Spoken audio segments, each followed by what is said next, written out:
Good afternoon. My name is Ziernicia Littleton. And I'm Robbyn Portis, and welcome to our Hot Topic segment. Our topic today is slave narratives. Let me first start by stating what a slave narrative is.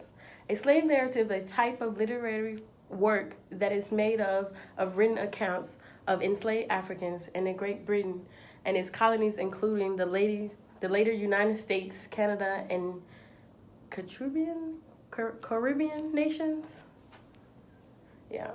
These slave narratives express the struggles of freedom and are mostly written in the 19th century. So we have a few examples of slave narratives that we're going to bring up within our segment. In the year of 1773, a political protest known as the Boston Tea Party occurred. Also in the year of 1773, a slave narrative was published. This slave narrative, is called On Being Brought from Africa to America, written by the lovely Phyllis Wheatley. Wheatley was born in the year of 1753. In 1761, she was brought to Boston, Massachusetts on a slave ship. She was sold to John Wheatley. The Wheatleys educated Phillips, and she published her first poem in 1767. She became popular by the year of 1773 due to her first book of poems called Poems on Various Subjects, Religions, and Morals. Wheatley became the first African American and the first U.S. slave to publish a book of poems, as well as the third American woman to do so. In her poem On Being Brought from Africa to America, Wheatley makes a contrast between America to Africa. In her poem, America is defined as redemption, and Africa was a dark place without God. She stated while in Africa she was ignorant and benighted, but in America, when she became Christian, she described herself as refined and taught. So while slavery was horrific for some, slavery was a rescue for her, because America was the light, according to Phyllis Wheatley. I have a couple questions for you, Ziernicia, about Phyllis Wheatley. Okay. How did you feel about the person who wrote it? How did you feel about Phyllis? Well, I honestly can say that she has every right to express herself. Mm-hmm. All I really can say so far is that she's the only author that I can think of who look at slavery as a positive way that helped her grow. Okay. And even though Wheatley wrote a poem, do you feel like she captured the slave's voice? Oh, Robbyn, that's a good question. A lot of people watching this today may disagree with me, but yes and no. Yes, because she does talk about her life as a slave. However, she doesn't speak upon the life of a slave. And no, because her poem is more of a contrast between Africa and America. Instead of speaking of events that took place during her slavery days, she spoke on what the event of being captured and brought to America did for her. Okay. So now we're going to jump to Frederick Douglass. Come on now. Frederick Douglass, he was a former slave who escaped to freedom, a famous abolitionist. Frederick Douglass' narrative sparked multiple conversations in relation to what a life was like for a slave. Some may say he was lucky because even though, ironically he was a slave, he was sold to people who cared about him and wanted him to get knowledge. They taught him how to read and write until, unfortunately, his master did tell his wife to stop doing it. But I feel like, in all honesty, Douglass doesn't really need a big introduction because the viewers know who he is.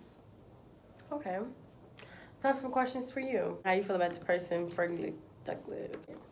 Well, seeing that Douglass didn't fully write his narrative, he told it to William Lloyd Garrison.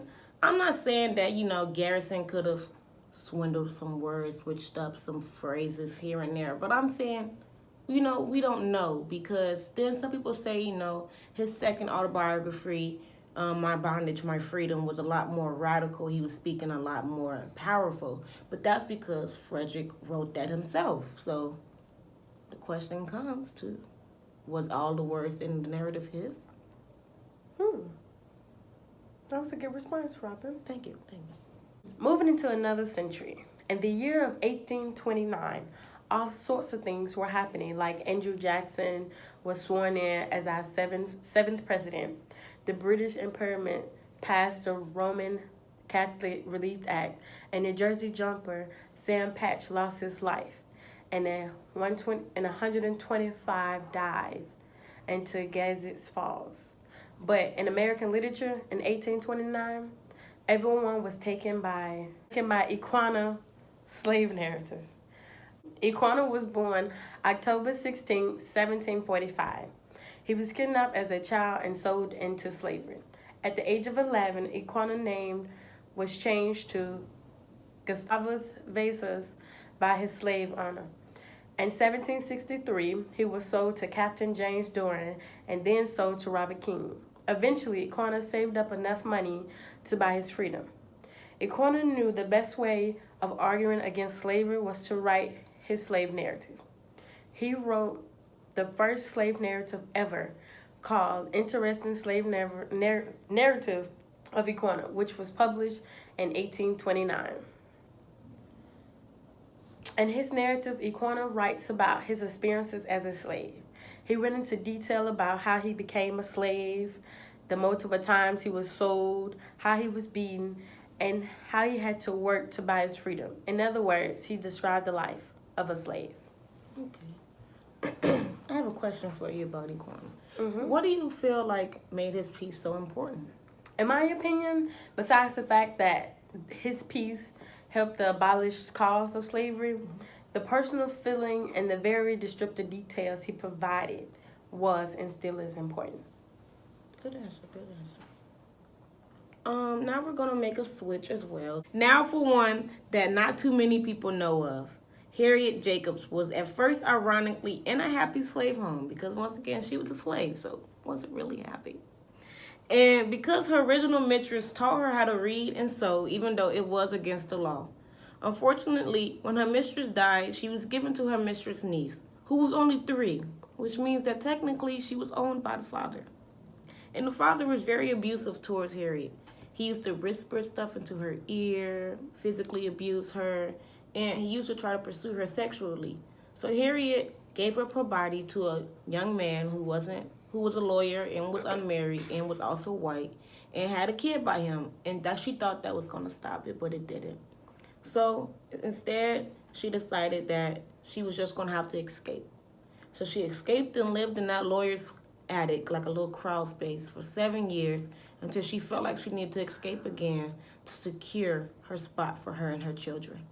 She was a nice person. But 7 years though, Robyn? 7 years. 7 years. Wow.